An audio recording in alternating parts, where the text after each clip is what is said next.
CES, and it's also the first opportunity anyone has had to get a look inside Sony's big surprise reveal of the show. Yes, they made a car. This is the Vision S. Let's take a look inside.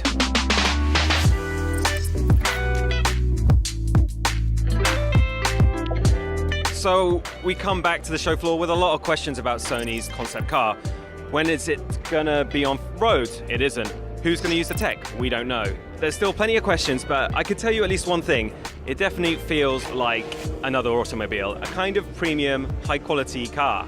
There's a leather finish, everything's very subtly understated. All the buttons and dials feel quintessentially Sony. According to the company, the main focuses here are the user experience and the entertainment functionality. They want to inspire all the people attending CES with this vehicle and what it feels like, how it behaves. And a great example of this is how many ways you can interface with the UI of the car. Yes, there are swipe screens along the dash, but there's also a dedicated hub lower down with almost a digital trackpad where you can also swipe between functions and settings. There's also a physical dial to adjust volume and other things. But if you believe what Sony's saying about all the sensors embedded around and outside the car, a lot of those setting menus you won't need to get to. With LiDAR and time-of-flight sensors, the car should be able to, apparently, identify who is sat in the car and adjust, say, the seat or the volume or the audio profile of music just from that data alone. But of course, this is the first stage of this prototype, so those kind of features aren't working just yet. In fact, even the windows don't work.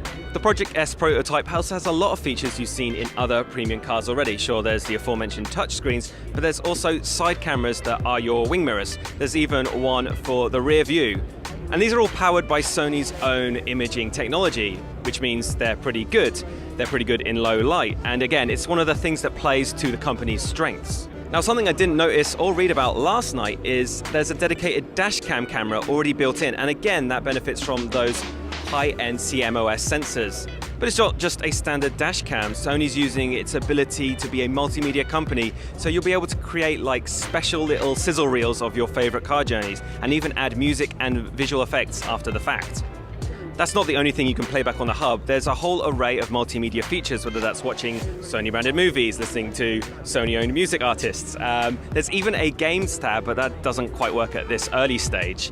And the system inside this prototype also has hooks into 5G, meaning you should be able to stream any movie you'd like to watch or listen to any music you'd want to listen to just straight from the car without having to download ahead of time. Sony wants to make the most of all that multimedia content, so it has included compatibility with 360 reality audio. This Sony music standard was launched last year, and it just improves music, gives a more richer soundstage. In short, it makes everything sound better. So predictably, audio sounds really, really good, even in a conference hall. Each seat actually has its own dedicated speaker built into the headrest. But back to the exterior, where most of those 33 sensors are based.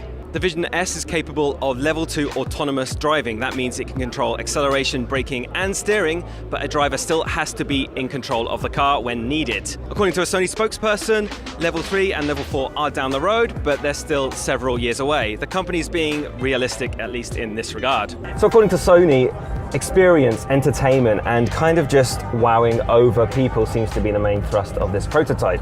They've opened the car, this car is surrounded by people that want to see what Sony has done for the car, but it remains to be seen what this will eventually turn into. I still don't think Sony will be making an entire dedicated car, but will other car manufacturers bite at Sony's innovations and technology? Yes, we won't see the Project S on our roads, but could we see all these kind of tricks and sensors in a Toyota or a Ford car? I guess we'll have to wait until 2020.